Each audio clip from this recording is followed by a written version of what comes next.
TV time. What is up, friends? My name is Evo, and I'll be your host for the next few minutes and on every video on this channel, highlighting current events, including interviews, podcasts, news, the media at large, and the ever-evolving human culture that we live in. Sometimes random things that I want you to know, but please, if you haven't, watch the video I made on the new information regarding the Charlie Kirk assassination. Sorry about that. It is really impactful. At the time I made the video, there was like 2 million views on the thing. Now there's 5 million of me, not me, his video that I just summarized for you. But if that information is correct, you guys got to understand that that entire narrative, you know how the news does it. I mean, it's incredible if you dive deep on some of these topics. It's always like spin, distract, deflect, dismiss.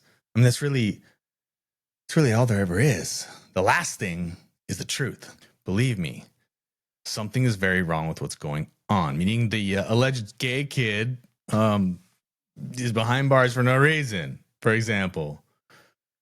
It is my opinion. Last I'll say about it. And please watch the video if you have a few minutes. Charlie Kirk was whacked by a professional. It's very obvious to me. And he wasn't whacked from that rooftop and not by that young man who I guess is behind bars. But please watch it. I'll put a link right there. Or there, wherever it shows up. So there's that. Otherwise, on random things, I did learn something new about the age group 18 to 24 and the word dormitory. Check this out. What else do we know about this population, 18 through 24? They are stupid. That is why we put them in dormitories. And they have a resident assistant. They make really bad decisions. All right.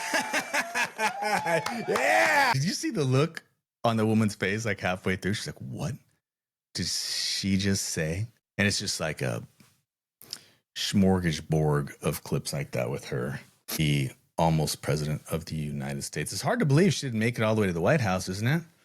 Although I do have some modern day evidence of her just being awesome with Rachel Maddow, who owes me an apology from 2020. I'm going to save that for another video. On the television station that some people call the news, just being the beacon of hope that she has always been on her book tour.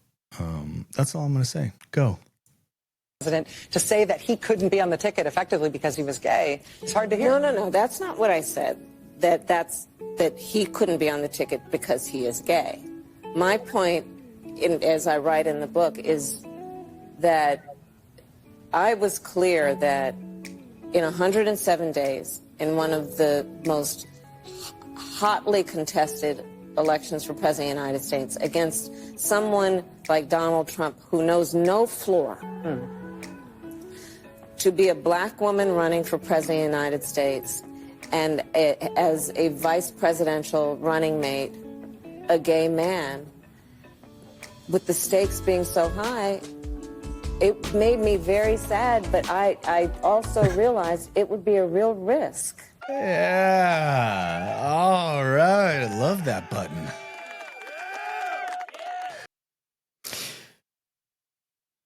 Kamala, did you say another boo-boo on the television again?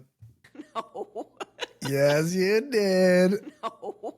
Oh, my God. So there she is just a couple days ago with Maddow, and all Rachel says is like, hey, yeah, it was kind of a bummer after I read that, Pete was your guy, but you didn't select him because he was gay. She says, that's not what I said. What I said was in 107 days during the most hotly contested presidential race in the history of the world, I'm exaggerating, but you get the point.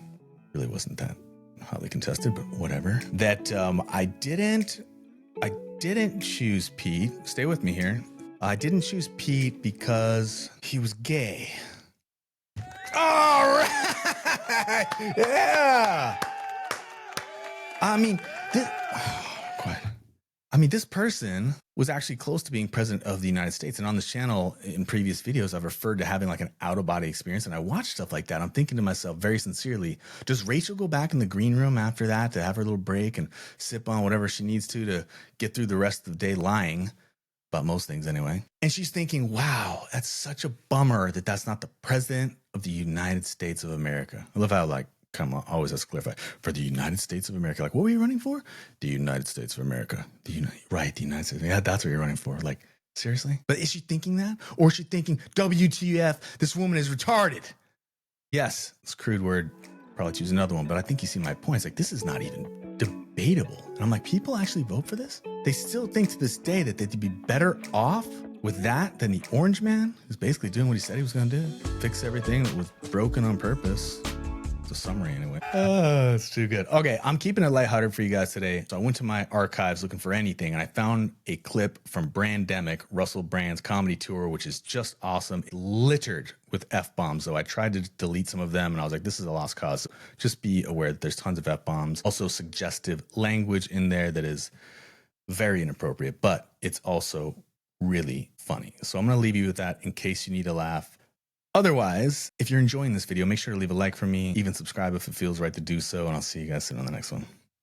Beginning of the pandemic, you will recall that xenophobia was very much in play, and it took the form, an interesting form, I'd say, of a simple prefix. A simple prefix was where we was introduced to xenophobia during the pandemic. I noticed it first with the use of the word wet in front of the word market.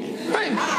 Because who don't fucking love a market? A market is a place of great joy and pleasure, isn't it? The market. Oh, down the market. What's your favourite market? You got fucking good markets in Liverpool, haven't you? Love it down the market. Going down the market. I'm from Essex. We love the fucking market. The market's like a fucking outdoor cathedral. It's a bazaar. It's a souk. It's a place of trading. It's a place of life. Going down the market. Pair of Gola trainers. 20 quid down the fucking market.